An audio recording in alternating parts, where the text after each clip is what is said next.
Niwapongeze kwanza kwa kazi nzuri, hatua ya kwanza mliofanya NDC na ambayo mnaendelea kuitekeleza kwenye miradi ya maendeleo na ukuzaji wa viwanda, na kazi kubwa ambayo mnaifanya katika kuchagiza na kutoa hamasa ya kukuza maendeleo, lakini pia hasa kwenye sekta ya viwanda na maeneo ya biashara. Naomba sana, ni muhimu sana kama shirika la maendeleo ya taifa kutekeleza majukumu yake kwa uwajibikaji wa hali ya juu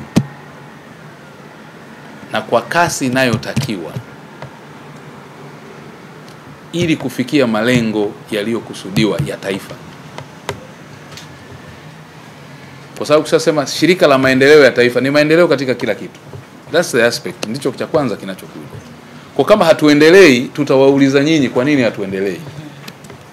Tufanye kazi tuliopewa na nani? Na Mheshimiwa Rais. Sio mpaka uwape kwa Mheshimiwa Rais ndio ujue unafanya kazi yake. Kitendo cha kufanya kazi, wewe ni mtumishi wa Jamhuri ya Muungano wa Tanzania, uko chini ya nani? Ya Rais. Tumsaidie, tusaidiane, tulisaidie taifa.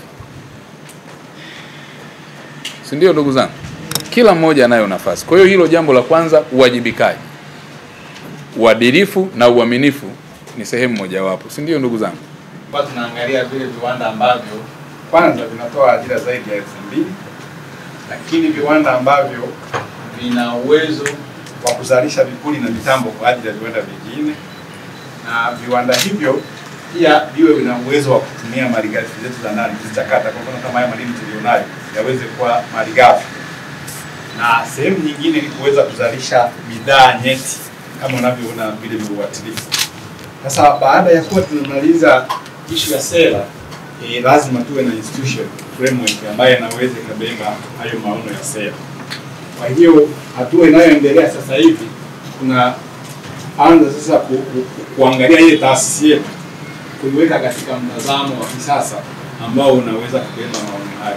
Kwa hiyo Mheshimiwa Waziri, ni kwamba kwa mtazamo huo wa dira 2050 ambayo inataka kuleta mabadiliko ya uchumi wa viwanda, lakini vile ilikuwa maono ambayo tumeweka kwenye sera ya maendeleo endelevu ya viwanda, lazima hatuwezi kwenda huko kama tena na hivi viwanda vya kawaida. Lazima tuwe na viwanda hivyo vya kimkakati ambayo ni kama miradi hiyo ambayo maioni inatajwa ya Chuchuma, Liganga, Katewaka na mingine. Kwa hiyo ili tuweze sasa kuwa na maono hayo yaweze kubebwa, lazima tu reform NDC uweze kuwa na hali hiyo.